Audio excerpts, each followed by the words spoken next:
झारखंड में नियोजन नीति पर संग्राम के बीच एक बार फिर से इसे सदन में बिना संशोधन के पारित कर दिया गया, जिस पर बीजेपी सवाल उठा रही है और बिना संशोधन के इस पारित करने को युवाओं और जनता के साथ छलावा बता रही है। जिसके बाद बीजेपी का कहना है कि संशोधन न कर इसे केंद्र पर छोड़ने का काम किया जा रहा है। साथ ही कानूनी पेंच में फंसा पल्ला झाड़ने का काम जेएमएम की सरकार कर रही है, जिसके बाद सरकार की मंशा साफ नजर आ रही है। ये रिपोर्ट देखिए। झारखंड विधानसभा का शीतकालीन सत्र एक बार फिर से स्थानीयता के मुद्दे पर सियासी महाभारत का गवाह बना, क्योंकि राज्यपाल ने जो सुझाव दिए थे उस पर अमल न करते हुए विधेयक को हूबहू राज्यपाल के पास भेज दिया गया।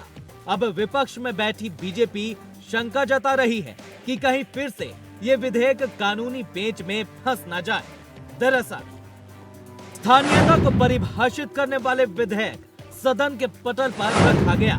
इससे पहले ये विधेयक सदन में ध्वनि मत से पारित हुआ था, लेकिन राज्यपाल ने इस विधेयक में कुछ त्रुटियों का हवाला देते हुए इसे सरकार को वापस कर दिया था।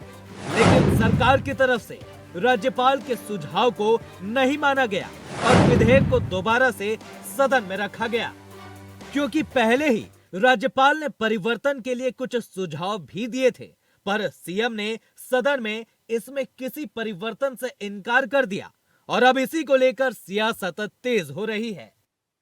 विधानसभा में तो उसमें किसी भी बहस की, किसी चर्चा की कोई जरूरत नहीं होती, एज इट इज लाया गया। जो महामहिम राज्यपाल ने लौटाया विधेयक, उसमें कहीं से भी कोई कौमा बिंदु कुछ भी नहीं उसमें लगाया गया।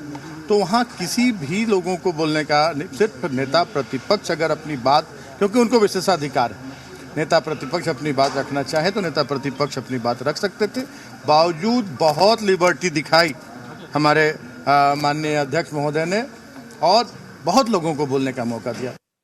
पालिका यानी न्यायालय का खूब भाजन बन करके फिर यह का अटक न जाए। वो चाहते हैं भारतीय जनता पार्टी के लोग कि 9वीं सूची का इसे कवच ना मिले, ताकि फिर किसी मंचले को, जो झारखंड विरोधी सोच के लोग हैं, झारखंड मानसिकता के बिल्कुल विपरीत चलने वाले लोग हैं, ऐसे लोगों को कोर्ट में भेज करके इसे कानूनी अड़चन में डाले। इसलिए वैसे रास्ते को खोजने के लिए इस प्रकार की बातों संवैधानिक बाध्यता है और भारतीय जनता पार्टी के द्वारा निर्देशित राजभवन के निर्देश के आलोक में झारखंड मुक्ति मोर्चा अपनी विचारधारा और नीतियों से समझौता करेगा।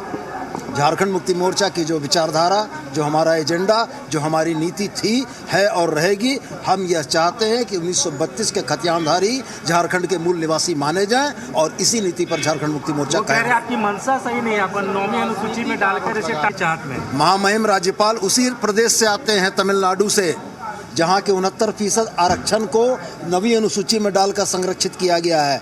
महामहिम तमिलनाडु के मामलों को उठाकर देख लें, फिर बोलें कि हमारी मंशा सही है कि उनके। सच्चाई है कि बहुमत के बल का, बहुमत के आधार पर यदि झारखंड वासियों के हित के लिए काम करते तो समझ में आता, लेकिन इनकी नीति नहीं है 1932 के आधार पर लोगों को नियोजन दे, तो इसीलिए न नियोजन नीति बन रही है न स्थानीय नीति बन रही है। विपक्ष में बैठी बीजेपी के विधायक तर्क दे रहे हैं कि राज्यपाल ने जो सुझाव दिए हैं उस पर अमल करें, नहीं तो फिर से